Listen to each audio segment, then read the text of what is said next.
Yo, welcome to TeamViza TV Interview Series Season 1. This is your host IPW. I want to shout out all my sponsors for making this project possible. Geo Designs, Amory Clothing, Lala Closet, Hakim Graphic Designs, and Innocentrum Studios. Tonight, we're dealing with politics tonight. I have two special guests on the set coming all the way from Point Fortin, representing Point Fortin under the constituency People's National Movement. Let's welcome to the set Councillor Brianna Fortune John, who's representing Fanny Village Captiville, and Mr. Renald Carrington, who's representing Mahaika Newlands.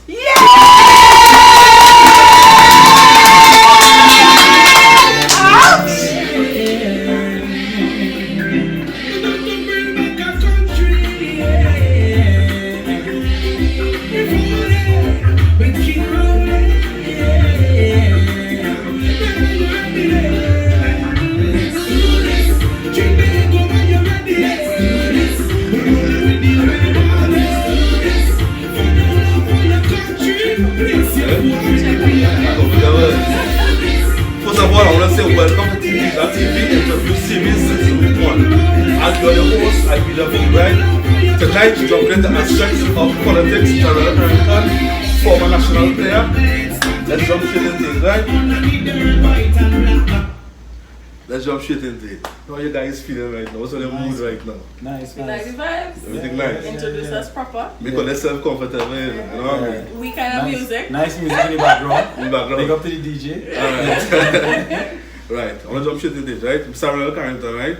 I want to take us back into the days of Renald Carrington days from high school. Well, basically again, coming from everybody know my background really was in sports, football mainly. I would have played other sports, basketball, was involved in athletics, but didn't really prepare to the highest level in those other fields. But football again, from my beginning, I know that is what I wanted to do. I'd be in an environment where I grew up in Eagle Road, seen a lot of national players, players like Tano Edwards was my godfather, lived right behind. He played with Civic Center in those days, so I had the opportunity when you were going to game and training to go and visit and see, be part of the dressing room and see the kind of atmosphere, and I always wanted to be part of that. And again, it started off from primary school on to secondary school. Right. I attended Faizabad Comprehensive at the time. Yeah. Okay. And fortunate enough, most of the talented point players, we went to Faizabad in that era. And we were successful and went on to play in the Big Five in those days, and the Intercol and that kind of stuff. And that's where it all started from there, onto the defense force. Well, you was a bowler back then too. Yeah, well, sometimes people and you know the story. So you're giving us the opportunity to bring the story to the people, and it's a pleasure to be here. Yeah. And the queen of the pack was Brianna Fortune John. Take us back to memory lane. Well, how I can say. Well, before politics, what type of person have I always been? I've always been somebody into like social work in the sense of yes, I have my own job and stuff. I have a job and all these different things. I have my own entrepreneurial aspirations.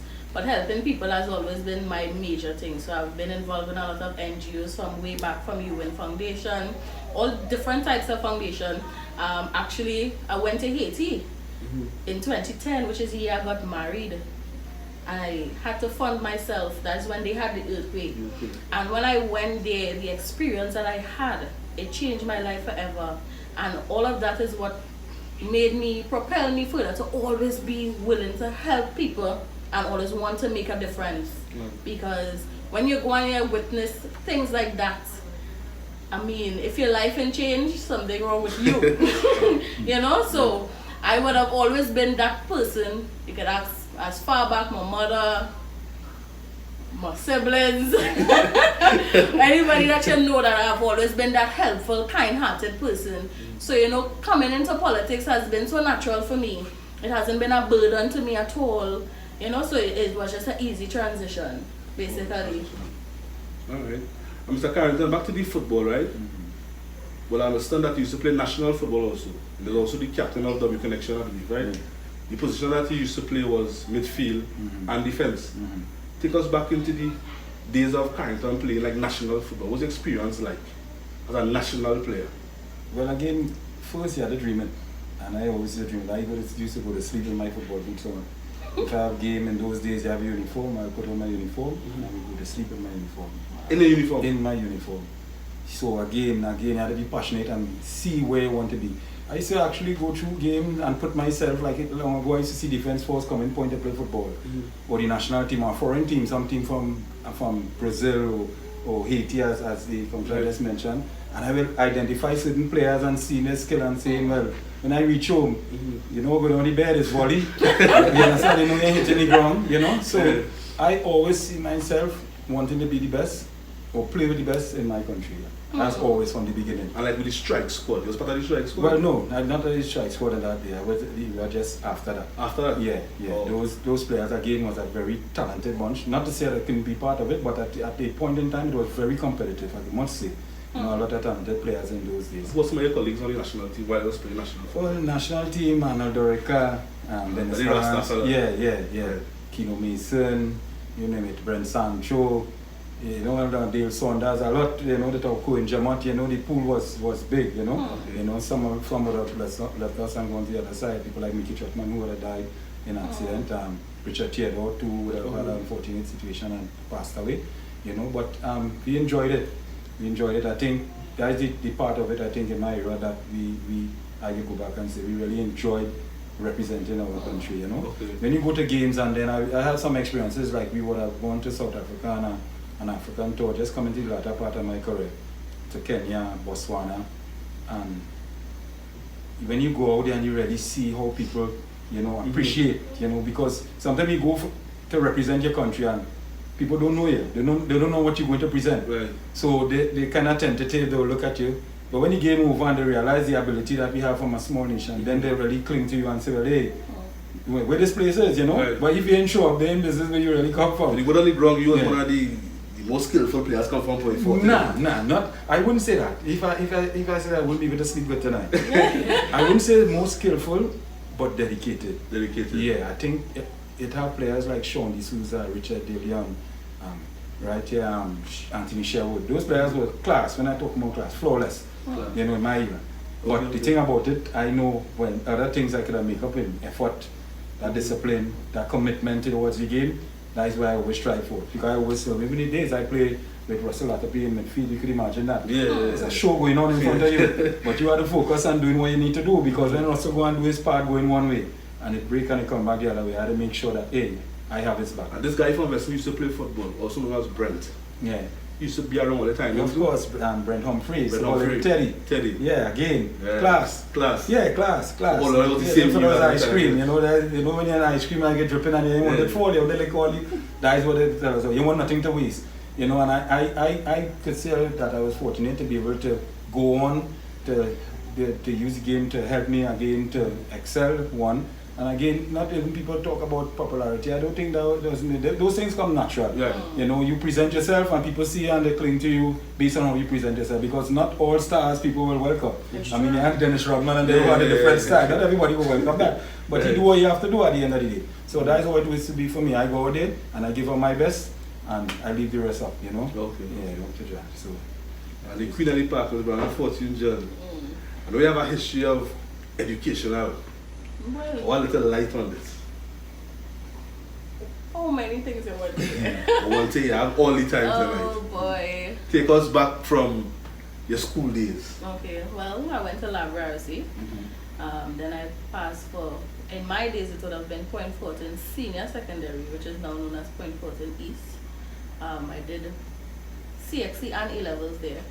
From there, I mean, I didn't come from a family that was well off, so I had to go to work and I funded myself to do a degree. So it took me like a year to save up some money to be able to start my first degree, which I graduated with honors.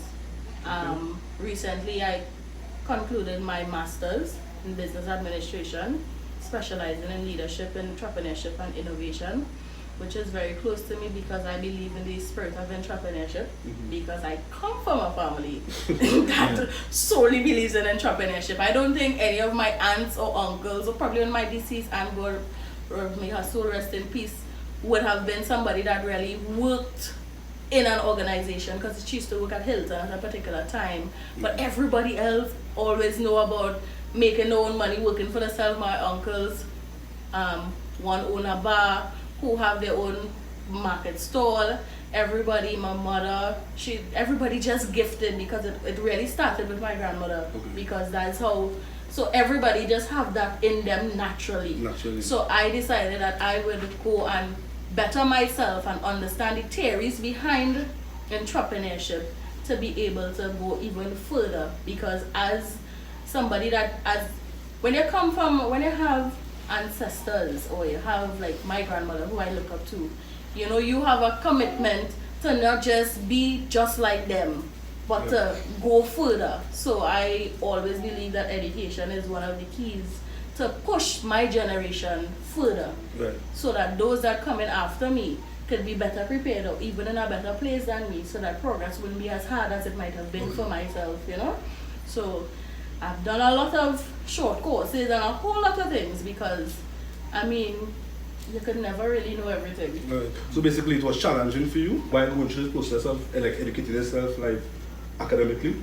I wouldn't say that, but actually I did my degree in the first year of becoming a counselor, and nobody knew that. So, and I wasn't just a counselor. I have a full-time job, plus being a counselor is part-time. I have a husband and 2 children, and then I'm involved in a lot of NGOs that always have things happening. And as my counselor colleague would have said, one thing with me is dedication, and I know I spent a lot of money to do it also, which is a factor that you must always consider. So failure is definitely not an option. So I always knew that I had to do what I have to do. I mean, I could tell you, it have assignments that I had to do that I did, the night before, and still got an A, you know? Like the night before? Like the night before. And still come out with an A? Yeah, yesterday I turn night into day, morning into night, and you know? But, so as I was saying, doing the educational part wasn't really the how to say, it was just a complement of what I already have naturally. Because we always say sense made before book. You can have sense, you can have all the sense, but in this time, education, for those that are listening, paper is very important. So you can have the common sense, you can have all the knowledge, but then sometimes you're going to look for a job that's not going to get you into the door. You understand? So I say all of that to say, I have natural abilities when it comes to academics. So it wasn't that hard for me, but I always give thanks to God, because I mean, in my own self, I don't think I can do it. So Mr. Carrington, as you speak about the football, right? How this big transition became now with this whole politics as being under the People's National Movement as a councillor? How that happened to come about? Well, again, as my colleague said, once you naturally set up again your DNA is to serve people, it's just who you're going to do it under, you know, what banner. And again, when you look at the leadership, I'm under the Honorable Prime Minister, Dr. Peter. I realized the direction he was taking the party, you know, so it wasn't hard for me, you know. I mean, the discussion is the process, go through the screening and everything like that. That is what I wanted to know. How do you go about being part of it? And then when that part was understood, then the rest is history, right? It's really putting myself in place now to again be under the People's National Movement, and serving the people. But what was the encouragement for you to take that road? My sister, you know. Me and so rest in peace too. And you know, something like a guidance on people to lead you in certain parts. Right? My sister would have been working at the corporation, so you know you'll get a mix between the administration and the political side. So during discussion, she would have hear people discussing, you know, well, hey, local election coming up, and we're looking for candidates for the different areas. You know, nobody even had to mention any, but she came home just like how we sit in here, because that's how we used to operate. When you reach him as family, and I see the love it, you know, your mother and the sister and them. So she, just how the setup is here, her room to the top, my room here. So she always, when she reaching, she come and knock on my door, oh, come and hear this. And then she knock on her door, she summon you to come out and sit on the couch, just like this, and we will talk. When you tell the people, how the setup is along. I tell people don't fight, flip it around next time. But I mentioned that, was it challenging for you? No, it wasn't. When she came, again, in the first instance, I said, again, I was deep in football. Right. You know, I coached at St. Mary's College, and I was involved with Civic at the time. So thinking, you know, the timing, how to fit it in. So twice, 3 times he come back, boy. And then again, when it reached the time, like final time, I say, okay. Let me throw myself in the ring and go and do what I do. And then again, the transition itself, as I say, is transitioning myself from serving on a political side as I doing things. Because I've been doing things in all Fet March, children party. You know about that? I know about small goal competition where you buy, in our days when you youth man, you're buying a pack of biscuit, a pack of Shirley, first price. You know what that, you know? You're going to the grocery and you know this costs $2 and you buy something for $1.50. $2 is first place, $1.50 is second place. That's how we know. You know, so that's always how I grew up, you know, because my dad being involved in Pan, he was the manager and captain at one time at Dunlop Tornadoes, one of the founding members here at Panside before, called Golden Song, right in our backyard on Eagle Road. So those things being around that, my mother was an avid sportswoman too, involved in netball, my sisters, my brother again too, who used to be the one in advantaging me to give him that kind of thing when you play in the yard and you can't get the ball. That used to drive you mad. You say, babe, I'm going to bed, but when I'm sleeping, and tomorrow I'm going back for him, you know? Yeah. So that is it basically, and then again, going into the party, the area that I came from, you know, a lot of people would have known the things that I've been doing, and the support there was natural, you know? Natural. Yeah. Okay. And Brianna, your transition now from the educational background, right, into the politics now. Is it one morning you wake up and decide, I want to be a politician today? Oh, that's definitely. Take us back to your journey into being into politics. Alright, well, I come from a family that, as I say, mostly into like entrepreneurs. Most of them are entrepreneurs and, you know, self-employed and stuff.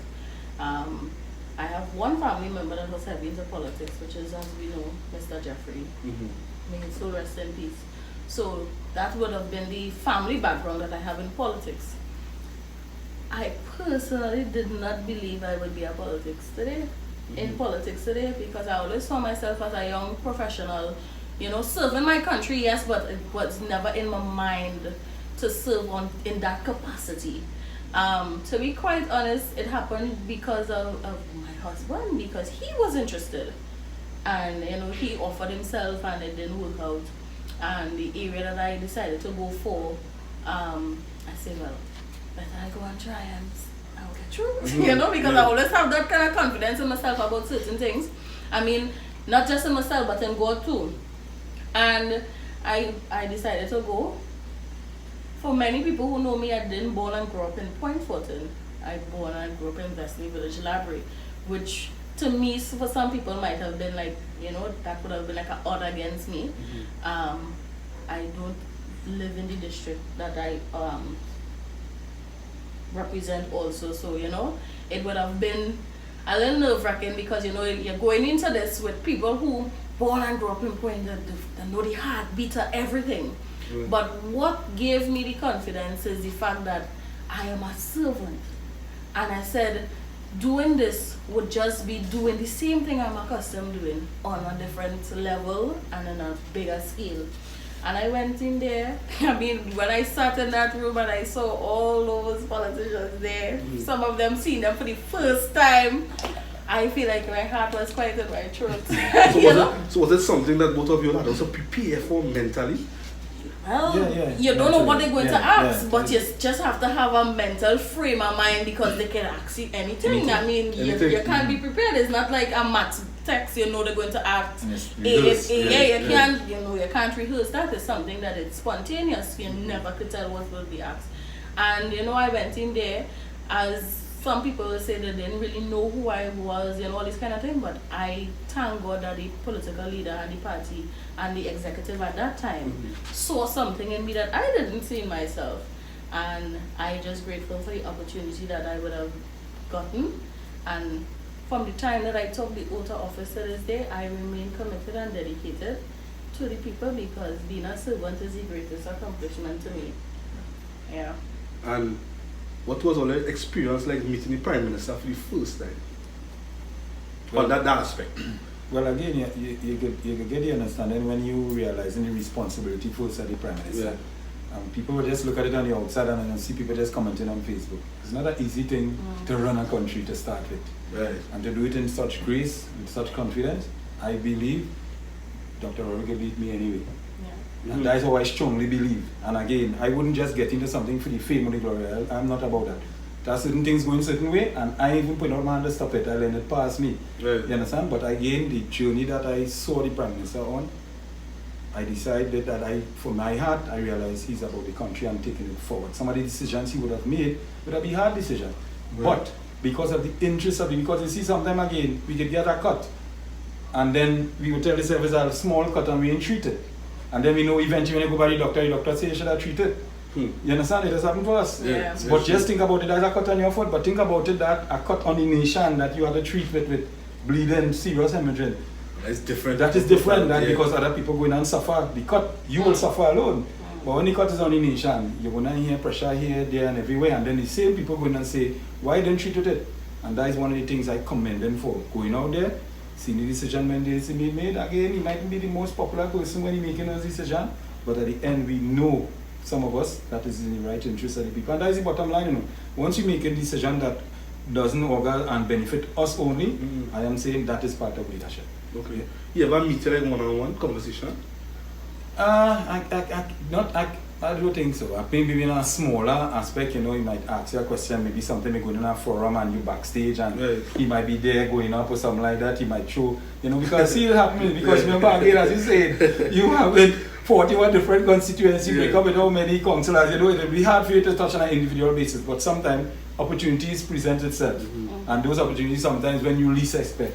You might be coming in a function and you parking while you come in the park. You and him alone, so he might pass you straight, or you again it's upon you to acknowledge Mr. Prime Minister, and then he might say, show something, you know, because even when he would ask some questions on my background with sports and stuff like that, which is good to know as a leader that you know that you contributed in some other aspect, you know what I mean, in your life. So again, that was good. I will commend him for that. And again, at the end of the day, even not only him, you had the deputy political leader, you have other executive members, people like Mr. Hines, people who have been serving for years, as we said.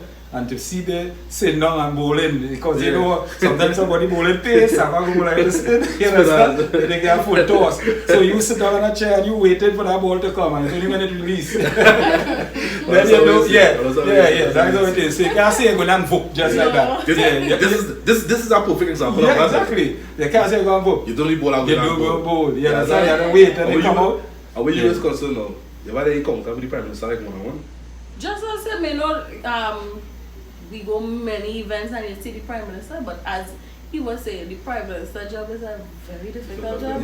I heard my colleague saying to manage the country. Some people don't even know how to manage their life, you know? So you can imagine having to manage an entire nation of 1 million people. And the decisions you make will affect everybody. And knowing plenty of stubborn. No, and we are trainees, you know how we are. And you have that burden on you every day. That's not easy. So me, honestly, I don't even try to crowd the Prime Minister's face when I see him. I just give him room because he has his part to play and I have my part to play. I know my role and my function. I don't even need a touch on the shoulder because I understand the responsibility is great for the Prime Minister. And if I, in my district, could just do my part, I would be supporting him. You understand? So sometimes you go, as my councillor colleague saying, you go to an event, we had a little Christmas thing, and say, you know, he chit-chat. He's very friendly. I've never seen him be hostile or anything to anybody. Very friendly, very down to earth when he in that setting. But for me, I don't try to crowd the Prime Minister's space. No, I don't do that. No. Let's go to the streets now. You represented Newlands, Mahika, right? What is your advantage and disadvantage representing the district that you supported at this present moment? Well, the advantage I will say for me is knowing the people. I mean, even just before coming here, I mean, when I have a little dance off with some of the youths in the area, you know, trying to do something for Children's Day, International Children's Day. And it's always, you know, kids call you out by your name, people get called you by, you know, through your father, because again, everything sometimes linked to generations before us. You know, they use Kevman's son, use Miss Beulah's son, that kind of stuff. And when people say that, you continue that same line and level of respect. So one of the things that you don't want to go out there and fail. I mean, sometimes people don't understand how things work because somebody will call you and say, hey, again, early, you know, the line was set and they feel automatically it happens like that. It don't really trigger and happens like that. I mean, sometimes, fortunately, the utility department, or as you calling for, might be in the area and I might be able to address the situation at that point in time. But just as they have Point 14 set up Newlands, Mahika, they will have other 6 electoral districts that the same providers have to be dealing with. So sometimes things might be take a little longer to get done. But sometimes persons will say, well, the council don't care. Or the council, again, I also always say, my saying to myself is that I would have not been in that meeting when the Prime Minister said that the fund for council to have readily available to treat people on every issue. I feel like this is a meeting. Because sometimes the phone call has come across like that. I tell you fix the drain, you're not fixing the drain. I just have to go back home and check. I wonder if I missed that meeting. You know, it's not that, because sometimes again, as you say, the disadvantage again, sometimes resources. It's stressful. Yeah, sometimes resources. You don't have the resources to do. And it's not that they don't want to help, because most of the time, and I know my colleague and other colleagues will say the same thing. We have to do from our pocket sometimes to make things happen. Yeah. You know, persons will call you with situations that for them, they will say small money, but remember, when you do that for 10, 15, 20 people, it will add up. Even though it costs $100, you don't reach 2,000 already, right? And then, so we understand the plight and these certain things. But again, sometimes some of the things will be, the cost will be a little higher, that we have to wait, you know, for assistance or elsewhere. But at the end of the day, it's not that I get say that, and I get say that to the representatives of Point 14, that we don't care, because I see many of instances that people wouldn't be privy to. That I see that we came out and make things happen. And again, we're not going there to put it out anything. Oh, they see I'm going to put my pocket to make it. It's not about that. You understand? We make it happen, and that is that. You know, but at the end of the day, people just have to understand, you know, that it's a process one, and that process, a big part of that process is finance. And we see it not happening to Trinidad and Tobago alone, it's not happening to Point 14 alone. Worldwide, you see things shutting down. You see certain cities around the world under the pinch, places like Dubai, and then see what's going on. Then there's big cities around the world that was flourishing.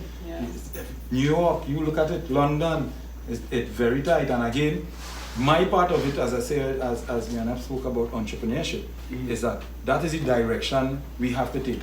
Innovation, I think, is what will save us. And I mean save us as human beings, humanity in its own. Because, again, certain things would have been set in part that we'd have benefited oil. Look at it, oil, gas. But you realize the spin on the world now is changing the way that people are going out. You know, so sometimes those dependency again, they keep cutting off slowly, and we would have been in a situation to see what happened with Petrotrin. You understand? We'd have benefited over the years. But now we're coming to an era where it's fading away slowly. Where do we go from here? And that is what we see, as you mentioned, with education and stuff like that. The thinkers have to come from here. Because as much as we're talking about the world going harder, you realize that it's more stuff. People look at things like Facebook that we benefiting here now. Look how many different media platforms would have been invented. Now, who would have thought that?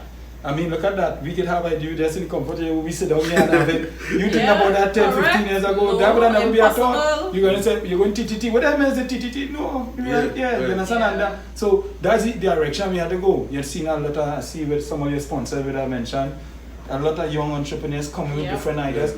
You ask them 10, 15 years prior to that, do you think you would see yourself as geodesign, supplying, and people you might not have seen it. But sometimes again, under that kind of pressure, sometimes it guides us in that direction. And that is the thinking and the thought process, I think, have to come to the forefront now. As Rihanna mentioned, a lot of her ancestors would have been entrepreneurs and who are still entrepreneurs. And she would have that blood in her. So now it will have come to her generation to say, all right, let me continue to unroll this in a different level, take it for different heights. I mean, you look at it, people like Jay-Z and Michael Jordan, as individuals now that own corporate companies, you understand? They themselves, you know. So that is the thinking that we need to have to elevate. You know, even our small space, it doesn't matter where you are in the world, you have to come in a concept that way. Listen, this is what I live. I get to sit down and think, what do this place need? What do Point 14 need? What do Wesley need? What do my area need that I could contribute to really uplift? Because again, when this started happen, you alone wouldn't benefit. Because again, it wouldn't take upon Jay-Z to do the video recording, to do the singing. Everybody knows before Jay-Z, the singer. He write and he sing. But now, when you pull away the Jay-Z, you could see the video man. The among the persons behind the scenes. LeBron James, the same thing. They understand that concept now. So even when the finish played, although people look at LeBron James the individual, you have to see the impact that he's making and the opportunities that he's providing for persons to be able to be financially beneficial, you know, in the long run. Correct. And your district, Captiville Family Village, right? Do you face any kind of challenges down there, like public? Well, in everything there are challenges. You know, one of the things that I am most grateful for is that I started off with not everyone knowing exactly who I am. But now, with time and with that dedication and passion and commitment to the district, I believe everybody know who I am now.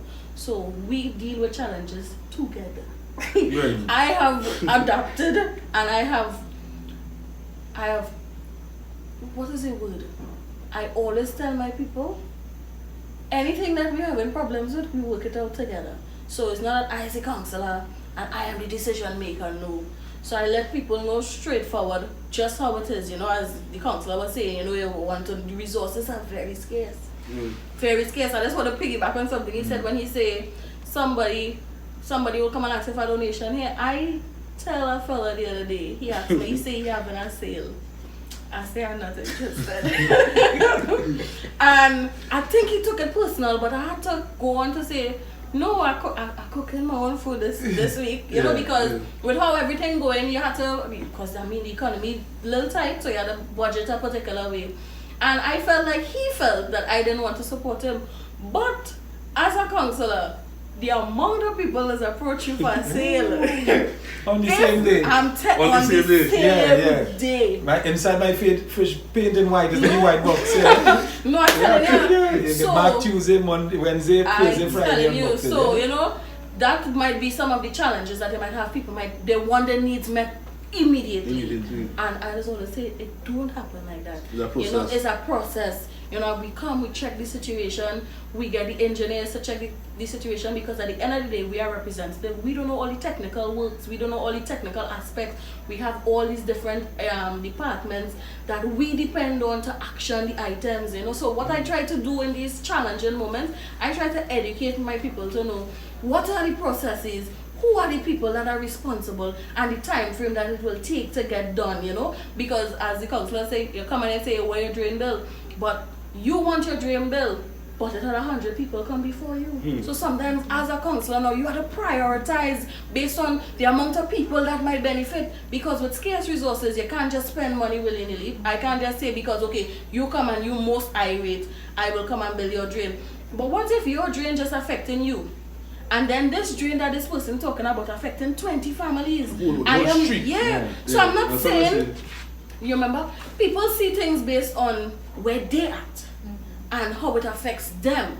But we now have to watch from a bird's eye view and see how what we're doing, how it affects the community. Exactly. So instead of you taking $100 and just put $100, because sometimes it's just $100. I mean it in literal terms, in the sense of how scarce the resources are. So $100 and you have 10 box drain to build. So you know what you do? If you say $10 for a box drain and you can build the 10, you know what you might end up doing? You build half a box drain for 20 people. You know? You break it down like that. Okay, so you say, okay, we go do it on a phase basis. So instead of we do 100 meter here, we go do 50 just to kind of appease certain people. Say, here what? In the next financial year, we go try to do another piece. And put it across. And sometimes they just say like, what should I do? You are halfway walk. That's what I say. They don't understand. Because here how easy it is to say Bella Box Drain. Bella Box Drain. That is how easy it is. See how I tell you that? Bella Box Drain. How to build a box drain is another situation, because what people don't understand, we do work internally, some works. If we don't have material, we can't build a box drain internally. When it comes to the development process now, when we put in our jobs, it just don't happen. The corporation, yes, might have the money allocated during the budget, but you still have to do all the necessary paperwork. You have to do all the estimates, all these different things. When you finish with all these estimates, it's not as the CEO just going and say do the box drain. You still have to do a whole tendering process. Contractors had to bid for it. Contractors had to, you know, and before I could even reach to that, all them estimates had to go to the ministry for approval. Not just one ministry, but two ministries. it had to go by rural, the local government ministry, then it had to go by the finance. So when it goes through, and you know the bureaucracy that some of these ministries have, and we are just one municipality, it's 14 Yeah, and a half. 14 of them. We're going through the same process. Doing the same things all the time. So let me show you how difficult it is at times. We now doing 2020 projects. And end at 2020. So you understand? So it's not really to say that we don't want to do certain things, but we depending on a system to work for us to be able to execute. Right. You understand? So it's not like I will hear people talking something. Nobody can but talk my colleagues with me, because I understand everybody on a different level. I like social media, but Carrington might like social media, but that don't mean that Carrington not doing what I do. You understand? I just tell everybody we just get the equal share to do the same work. And the same work I doing that you might see on social media is the same work Carrington doing now. You just might see it on social media.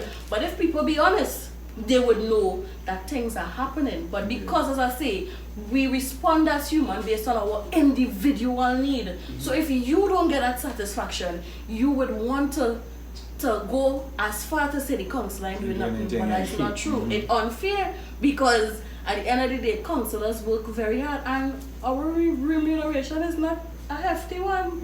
So trust me, we're doing this for the love, for the love of it, for the service of people, to country and to God. It's not easy. So how will you maintain like this politician lifestyle and family lifestyle? Because all is human, all they have families, right? So how will you maneuver this whole how? Because it sounds like so much. Because you should not explain how it is you explain. I can't do that. Let me give you an example.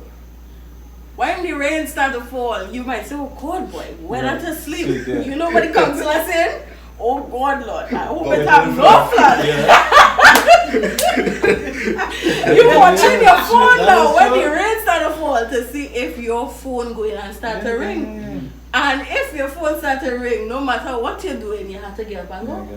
Because if you don't go, what they will say, the councillor don't do nothing, the councillor don't care about we. So while you might enjoy the rain falling, or God, I go and come up and sleep, I sit in home and say, Lord, we had some winds the other day that affected some of the budgets in the councillor area. Drastic damages. Repairs still being done. And you don't know that, because why? It didn't affect you, but it affects somebody that the councillor represent, and our Burgess's problem becomes our problem. And we have a family. That sounds very, very, very, very difficult. You see, service again, not even as I say, we've been in this before. Even with playing football. Sometimes you go out to represent the country, the game ain't go really in your favor, and you come up, you chip this out of the way, You always cannot please the people. But you know the kind of sacrifice being away. I have 3 kids. You know, 2 of them abroad. You know, my son into basketball, I have an next daughter, she's teaching abroad, and I have a son presently going to presentation college. And it is challenging for them, because sometimes it's just phone call on the move, while in my way up here, I had to touch with my son, hey, how things went, things was the case. You know, and again, for them, you know, they look at it sometimes in the sense that, again, you know, the father, oh, they're doing X, Y, Z. And you don't want them to think that, you know, you're neglecting them and you don't want to be part of it, but it is not an easy thing to be able to give in service. Giving service is one thing, and then you're not appreciated with these services again, and then you're shortfall in your family. You understand? So you're giving up for one, and the one that you're giving up for, you come like if you, I must say, salt. You understand? You know, so it's not an easy thing. And again, I'm not saying it to make any excuse, as I say, because for me, that is what is part of it. It's a whole part of it. We know before what it is because people are going before us, and it's something that we continue to do. So it had to be part of you, had to love what you're doing. Because again, it's not as it's not a pay package where you're waiting any money and clamping it, it's payday, you know? Payday is the next another day, because out of that same payday, 10 men done body already.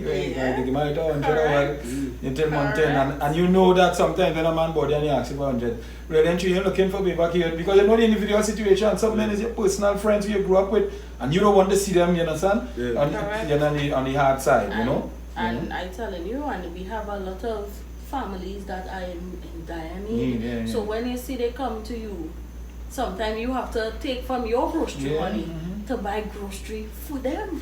You know? And that's one of the things with me, when just to go back when I was talking about entrepreneurship, I believe that's a way out, as the counselor was saying. And that's why we have formed that group on Facebook called Point Fortune Support Local Businesses.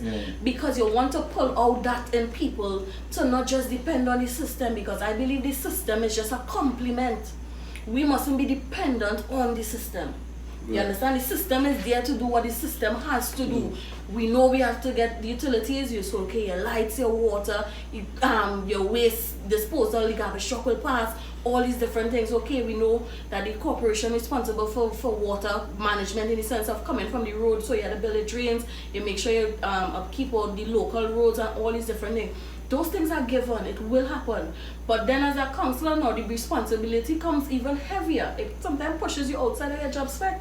So now you have to encourage and you have to inspire and you have to motivate people to want to do things for themselves too. So that's Support Local Businesses page. I was totally shocked to see how many businesses operating in Point, because I believe we are only as strong as our community.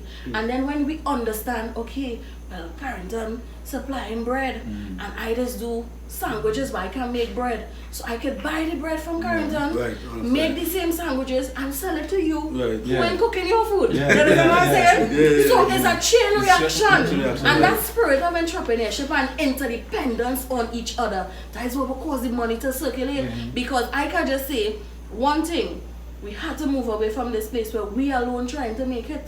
Because anytime you're thinking about self, there's a problem.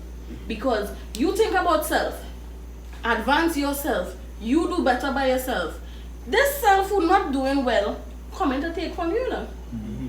So if we as a people can understand the interdependency that we have on each other to support each other, we will reach further. You understand what I'm saying? And not only further, we will reach further together.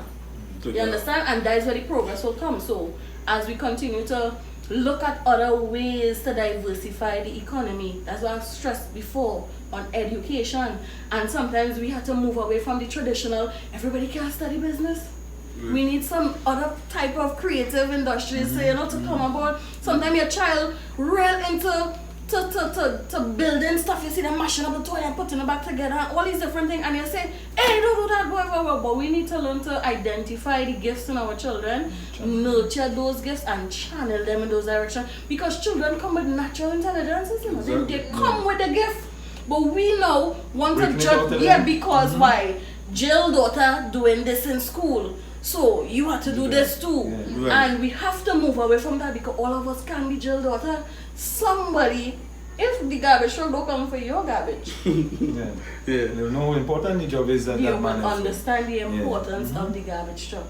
And when we understand that, then we'll be able to excel. Because why? If you understand this is my role and function in this particular life, and you do that to your best of your ability, and you do your thing to your best of your ability, and everybody do, we will live in harmony. But I mean, that is what we live in the real world still. Not everybody had the same mentality. Like, yeah, we'll applause to our sequence. You're breaking out for me like fine chili, baby. No, correct me if I'm wrong, right? Well, I was elected MP. He is Mr. Kennedy Richards. Yeah. Is he the youngest MP to ever represent Point Fortune? Yes, I believe so, yeah. Okay. So that's history making. That's history making. And then now, with the mayor now, is the first female mayor. First female mayor. Yeah. So that's history making. History making. Yeah. So how the councillors now and the MP and the mayor, or they just deal like in one package as one, or everybody have their own different? Well, the councillors have their respective districts. Right. The mayor have a function. Right. The MP has a function. So we still have to work in unison, because the things that outside of our remit or our purview, we have to go to the MP for that sort of assistance. You understand what I'm saying? We can't do what the MP can do, you understand? We have to do what we can do and depend on the MP to do his part. But it must be communication too, so we can communicate with the MP this is the type of I must say, need. well, I don't pay attention to the politics, right? Reason being because of you, right? And this is five or six of us. Six. Well, we have 5 now because, of course, right. he transitioned right. here. Or like the Avengers, in my eyes, or like the Avengers. You understand? Despite what these people might say or try to say, always the Avengers because all it is work. Right? All it does work. Everybody. Now I want to go back now to the big election day. That was a celebrating thing. Where you want to see. Oh, okay. You want to see. But I thought the whole appeal point you want to see, right? Take us back to that experience. What do you feeling was at that time when on the sweet point for them again, as the late Prime Minister used to say, Mr. Manning, you beat them in the East, you beat them in the West, you beat them in the North, and you beat them in the South. What the experience was like when they conquer everything again in point for them? Well, again, is a build-up, Because you remember in that build-up is as you say, everybody had a responsibility for their particular area. So you're touching base, just as you say, you fighting up doing anything, but in between you touch base, we hold looking down here. Boy, I'm going on and check so remember through that, you're getting it in and out then because you're getting reports on the ground as they say, people go and talk and say, boy, they're looking like a tight, so on like it. So you're getting no mixed report and reviews from the outside. Right. So remember you don't have a spot, you don't have my car, you can't read the guns over captive. So you're hoping now we're right. Everything going downstream. So it does have a kind of pace and then it will be a lull. Right. And then you have a little lull now where again around the lunchtime period it will pick up again. And when that do happen now it's a straight drive going in until the counting at the poll. That will be a different thing on itself. You understand? Because while the head office now, I can imagine how it used to be long ago when you didn't have this technology of phone and Facebook and texting people. Social media. So because somebody hit your account and say, hey, we just finished here, we don't win it yet, say, okay, it's a celebration. You know? And then now we will know that eventually when you touch base now, hey, they say Hollywood bring it in, they say captive will bring, and everything started touching, and then eventually, you know, to the capital, we go reach to the headquarters, which is the Balizé House and Point 14. Everybody go reach there and there's be a feeling of jubilation and your experience with that. That experience for me would have been a bit different. I mean, it was the same thing, that same good feeling in the end, but I want to say that the councillors in Point 14 work really hard. And I want to say even further, they work harder than some people think they work to win election, because what people keep forgetting, we had the whole Petrotrin closure that took place. So we had all that against us. And then, you know, it had certain persons who would have been going at it with the opposition, some of those young people and who are influencers then and have some of the younger people going in that direction. You know, but I want to say that Point 14 came through for us. We didn't come through for ourselves. They came through for us because with all those other things that were happening around us, Capdeville is the only area that the opposition won before. So it's always a seat that you have to look at in a particular way. So you have to work hard, a little harder, you have to do a little more. And then Petrotrin workers, ex-workers, populate the Capdeville area. You know, and it had persons who say, Councillor, I like it, and you do your work, but I didn't feel like going and vote because I lost my work, you know? But in the end, we still scrape it through. So I just always say kudos because of that personal relationship we still have with people, that some of them still went out and vote. Right. You know, so in the end, yes, we celebrate. But of course, it had its challenges, it had some challenges. But where the COVID-19 is currently an issue right in the country, right? When the Prime Minister decided, well, there will be no more Borody. Well, that was a call on the previous mayor. On the mayor? The council made that decision. No, the council made that decision. Oh, he saved lives. Yeah, of course. He saved lives. It might have been unpopular in the moment. Because he saved lives because a lot of people were still saying, oh God, we keep the Borody, let's close the borders now. Oh God, but this disease was already here. Right? Correct. And next year, please, Lord, 2021, we see in Borody. I can't say anything about that. I know we're not seeing a carnival. You see the thing about it, while I take again, the decision doesn't fall on me again, and maybe as a council, and the decision will be when it's time comes to sit with the mayor, and then we will come as a council to make that decision. But to me, what I look at is that Borodi take a lot of planning, just as the councillor said. A lot of things people see roll out and feel it's an automatic situation, Borodi, and it just come up. A lot of planning will go into, getting down to the financial institution. People, even coming from the North America and the different countries out there, booking the tickets and putting things in place and from time off and stuff like that. And we know financially how this stuff is. Right. So I wouldn't preempt and say yeah or nay, but at the same time, again, the preservation of life right now I think is the biggest issue. And we're seeing worldwide now, even some of the bigger countries now where they're rolling back. Look at France, Germany, England, a lot of these countries going back into that lockdown mode that they were in maybe April, May, those times, which will be the height of our day. So I know a lot of people will be disappointed because again, we as Trinidadians, we love to have fun, but at what cost? That's what we have to look at, If we even said we have to sacrifice another year, and I'm saying this, and not to say any decision has been made, but I'm saying even if it comes to a term that we have to sacrifice another year to preserve life, so be it. Worth it. Dr. Keith Rowley, the Prime Minister of Trinidad and Tobago, did a very wonderful job. And he's still doing it. He is the man. He is the man for this position at this present moment. Honestly, because I want to sound no type of way, but if it was in the hands of somebody else, it would have been old mass. Yeah, that thing is how the tune changing. Now certain things the Prime Minister would have called for, you would have heard the opposition saying, or other persons in the public outcry, no, we shouldn't, no, we shouldn't. And 2 months after, a month after, they say, no, it takes too long to do it. It's the same thing they say that he shouldn't do. You understand what I mean? And as the thing, as I say, when the leadership come to, is making decisions, as you go back, as I say, with the past mayor. Right. And if our mayor now, who presently now will come in that situation to make decisions, so it's about that. Is that a tactical opposition role? Well, the opposition have this role to do. Everybody to force it on the road. Because on again, if I see you making a move as a team that's going to benefit me, I clap you to continue making that move. You understand? It's up to you to take it. Right. You understand? Because like if so me playing all fours here, and your partner Jack, I go grandchild, I go tell them, them come check on you. And no partner is straight to that. It's up to you to take the date. Right. But if your partner the next side they hold on, you have to go either with what song he playing or what me and my partner call it. And that's what I'm saying. Well, leadership at the end of the day is about making decisions. Right. Yes, decision making, and again, time and not making decision to favor anybody at that point in time. When decision is made, decision is made. You know that decision is made at the time to benefit the people, then you have nothing to be afraid of. Okay. And how long it is a councillor could stay in the position that they're in? Like 5 years, 3 years? Black council term is every 3 years as it is now. But how often they could always go back to represent? Well, in some positions, as much as it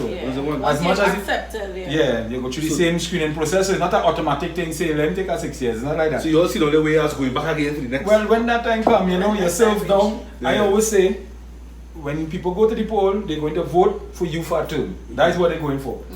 You see about that term, yes. Focus on that term. My term will end in 2022.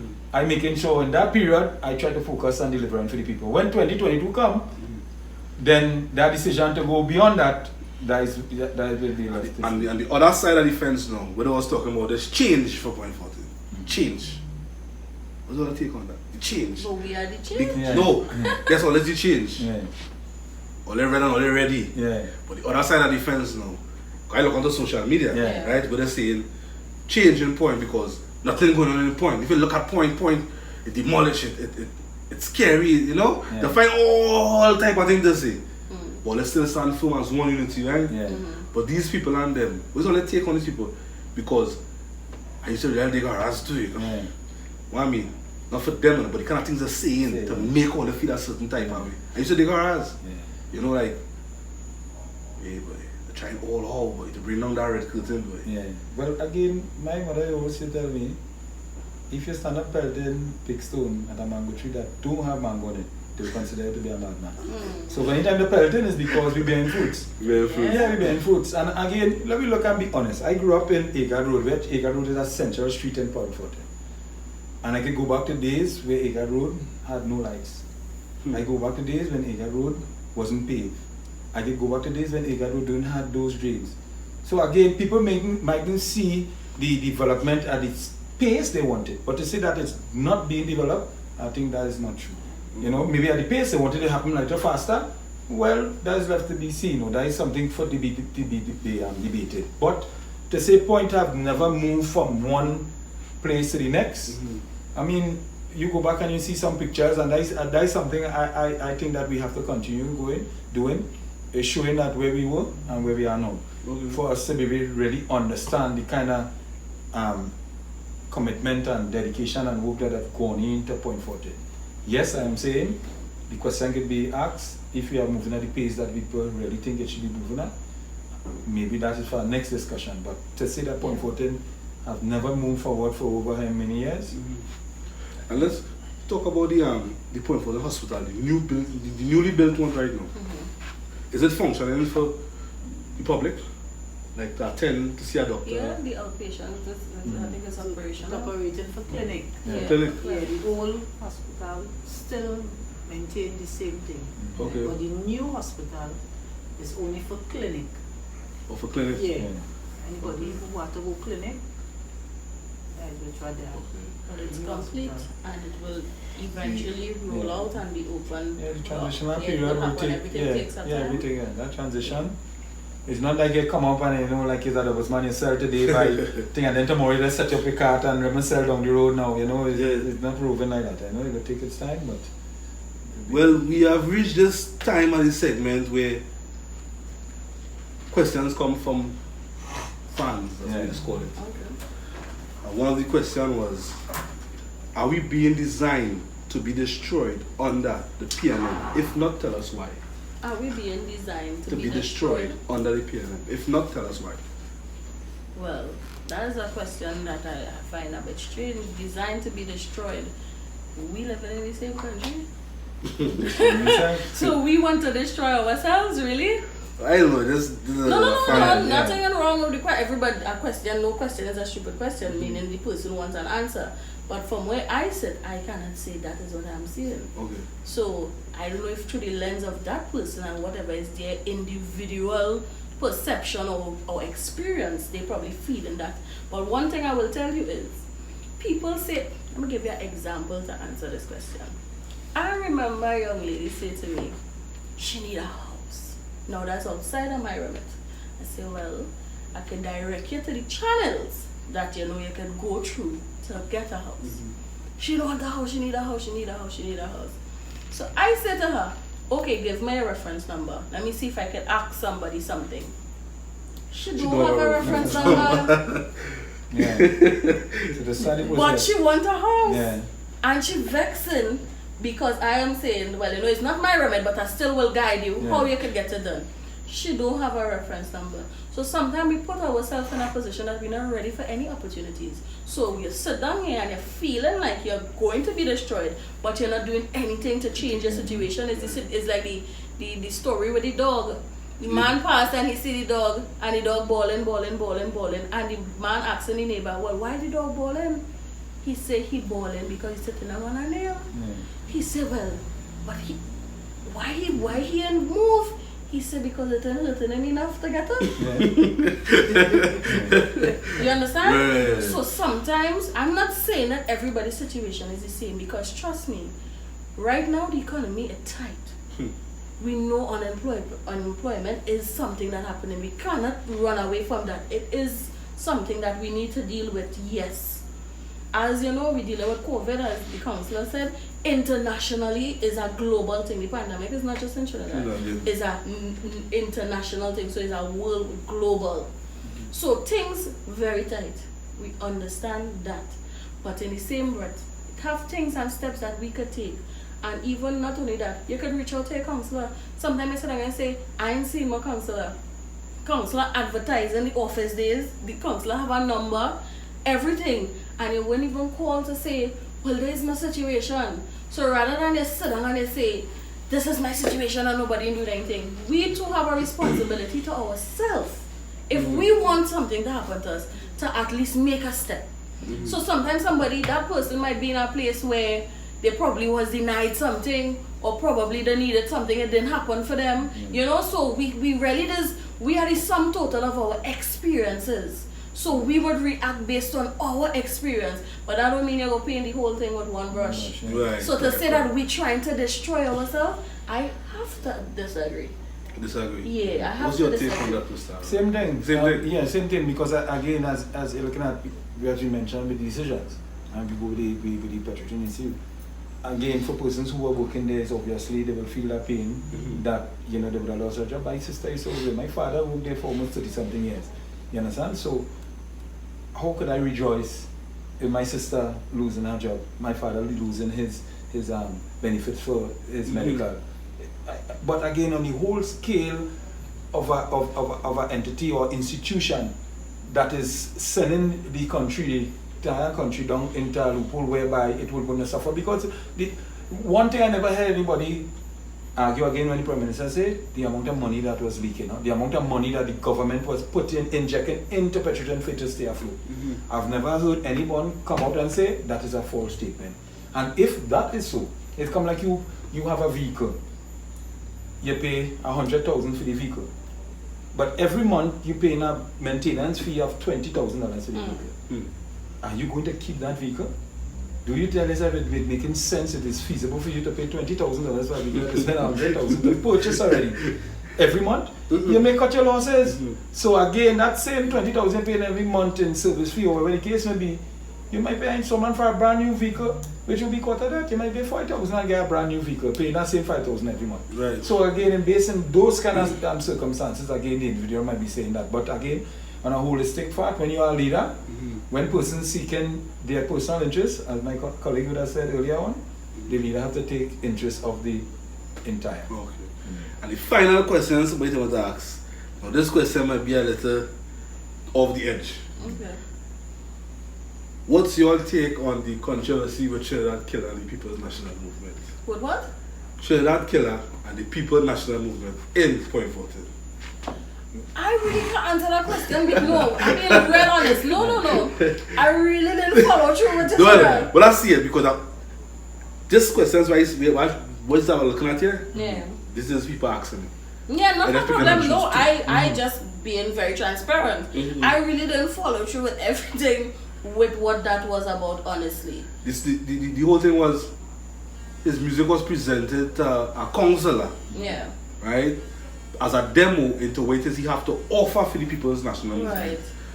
And apparently, like, the counselor take the demo and have it playing on music trucks throughout the whole borough of Point 14. But every time I Out went is campaigning, authorization. every time I went campaigning, I did not hear I didn't hear. And I say the same thing too. Yeah. Some of the things that I heard based on the situation, I could say it's not true in the sense of the playing of the music.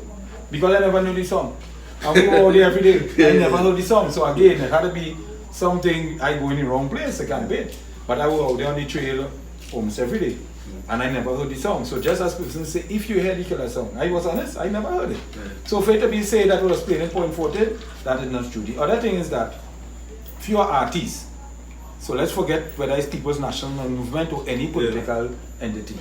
But if you are artists and you know you're going through an arrangement with your song or whatever the case may be, or somebody hiring you to play in an event or sing or perform in an event, there are certain contractual agreements that you could have set up. Yeah. So if Mr. Keller was in his, again, whether he had management, as the case may be, the simple thing is that you're wanting X, Y, Z, as the case may be, for X, Y, Z.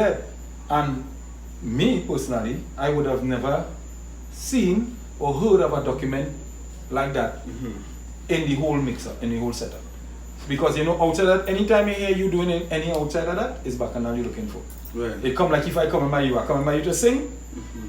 But I tell you, you ask me, what do you sing, what do you think? Now when I finish sing, now we go organize something. Oh. And you go on the stage and you find the crowd react good now. You say, nah boy, I mash up the place, but I go take that 10,000. It don't work like that. Yeah. And that's why it look like there's something happening. Like, I train it out there to see if something will happen. If it happen now, then I will come and tell you how much I do think that is the way that, and that is not the way the People's National Movement has operated. Okay. Because if I have a campaign manager, if I have a financial person, Yeah. I have persons in place Yeah. to make sure that trickle up.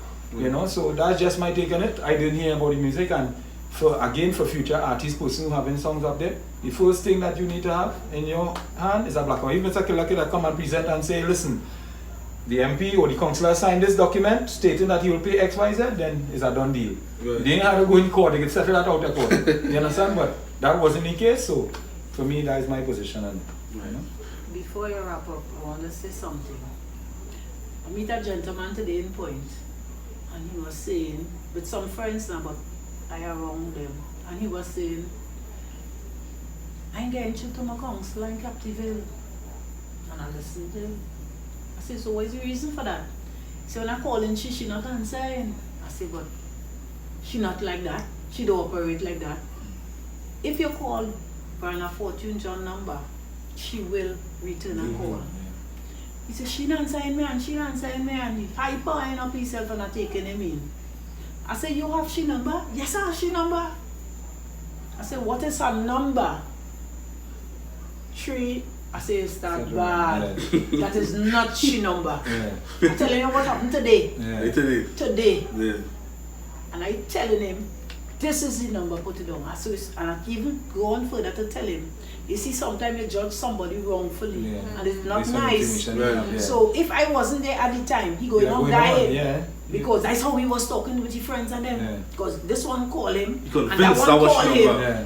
She ducking me. Yeah. And then start back saying, when I'm telling him, when I give him the correct number, he starts saying, well, I'm a girl. That's how we do. Yeah. So you see, Yeah. that's how Just some saying. people just, Like the yeah, music, that like the happened music I today. say, you gotta switch it. I'm glad I said that because honestly, if you go to take on what everybody said, Yeah. you will go mad. Yeah. Especially if you feel that work So- on it. Yeah. Yeah. Once you doing what is these keep jobs, focus on that. yeah, the scope of the work, you really can't focus on all the noise that you hear because the noise will make you stop.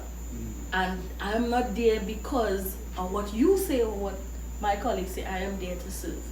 So that it comes with the territory. That's how I see it. It comes with the territory. Just will have people that will say that. And I hear what you say in the end. He's saying, I'm a friend. And they will see and they will not say what they say when you're not there. So you really can't take on everything people say, you know? So we say. You really can't take it on. But we reach out to the end of the interview, right? As both councillors representing the area of Point Fortin, Newlands, Micah, and Fanny Village Captivity, right? If you're looking to the camera to send a message to Point Fortin, this is your opportunity. Or like a Yeah. Well, again, Point 14. What I could say, the representative for Newlands, Micah, Councillor Reynald Carrington, under the guidance of her worship, the mayor, Alderman Selima Thomas, and again, we have a new deputy mayor sworn in just yesterday, Alderman Leslie Changfong, and again, our MP, Kennedy Richards Jr. Again, we are under them to give them that support and to be able to serve you, the people. We consider ourselves like the ground troops because again, I know for a fact that everybody who sits around that horseshoe, the intention is a better Point Fortin, and I could say that for the MP also. right. Our heart out there, we may be doing it in different style and in different places, but the end of it all, we are there to serve the people of Point Fortin. Well, I will just continue from what he said, and I just will want to take a little spin on it because this is the side of me that stands out the most. I would like to encourage the people that listening and that will share and will hear to remember the situation that we're in right now. Yes, the COVID and all these things, the economy. I want to encourage people to really take stock of their life. You know, because yes, we are representatives, we doing our part. I want to encourage you to do your part as a citizen of the country of Trinidad and Tobago and as a burgess of the borough of Point Fortin. Prioritize, save, because 2020 might just be harder than 2021 might just be harder than 2020. So they say to be forewarned is to be forearmed. So from now, start a budget. If you feel that let's drink 10 beers when the day come, drink two. Put away the money for the 8. So instead of drinking 100 beers at the end of the week, drink 10. Christmas coming and you know we just get excited to spend all the money for Christmas. Because January will come. And then what? So honestly, that's my heart right now. If I have to tell anybody anything, prepare for the future, because it is uncertain, and it's better to be prepared at all times than to not be prepared at all and be caught off guard with your pants down. Well, that's it for the end of this interview. I want to say I appreciate that you all could come out tonight and represent TeamViza TV to give you a whole aspect about PLM, politics, name it, councillor, district, everything. Right? So, yes, we have reached the end of TeamViza interview series season 1 episode 5. To view this full episode, go subscribe to our YouTube channel at TeamViza TV and follow us on Instagram for the latest update at TeamViza_TV. Brianna Fortune John, Mr. Ronald Carrington, Captiville Family Village, Newlands Mahaika. We are out. The following is a paid political announcement.